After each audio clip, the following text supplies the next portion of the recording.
Hello बच्चों, let us read this question. A vehicle is moving with a uniform velocity on a smooth horizontal route. Then power delivered by its engine must be. तो इस question के लिए जो की concept है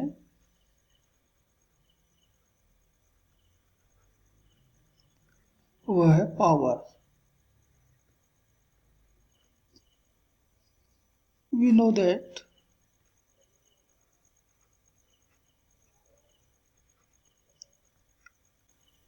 the power P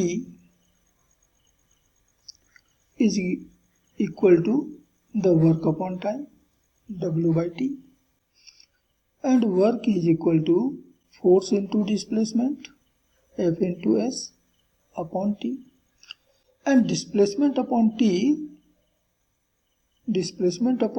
time ये तो होता है average velocity F into V. Here V is the average velocity.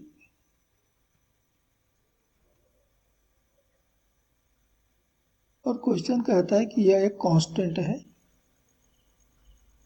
It is a constant क्योंकि यूनिफॉर्म वेलोसिटी के साथ में मूव कर रहा है. अब again since v is equal to constant, then acceleration a is equal to 0. और यदि एक्सेलरेशन 0 है तो net force on the vehicle F net ये बराबर 0 होना चाहिए.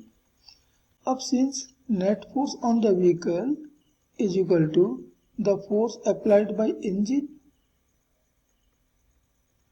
Minus force of friction from road. Engine vehicle के ऊपर फोर्स अप्लाई करता है तो व्हीकल आगे बढ़ता है, और तब रोड जो है वो व्हीकल के ऊपर एक फ्रिक्शन अप्लाई करता है, फोर्स अप्लाई करता है, और इन दोनों का रिजल्टेंट होता है नेट फोर्स. और दोनों अपोजिट फोर्सेस हैं इसलिए रिजल्टेंट इनका डिफरेंस होगा, और ये बराबर हमको दिया है 0. And therefore force applied by the engine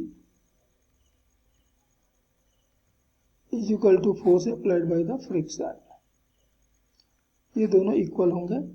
और काइनेटिक फ्रिक्शन, इस समय गाड़ी मोशन में है इसलिए जो भी फ्रिक्शन होगा that will be the kinetic friction, और काइनेटिक फ्रिक्शन एक कांस्टेंट होता है.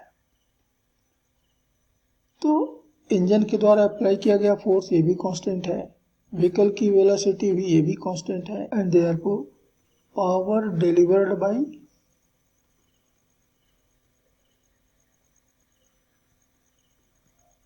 द इंजन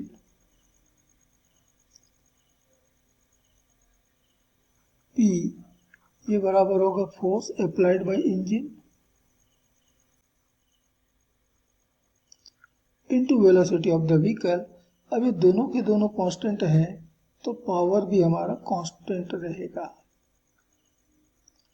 तो कांस्टेंट पावर हमारा इंजन जो है वो व्हीकल को सप्लाई कर रहा है, और इसलिए इस क्वेश्चन का करेक्ट आंसर होगा option A, uniform that is constant.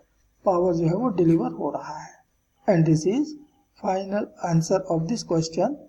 Hope you understood it well. Best of luck.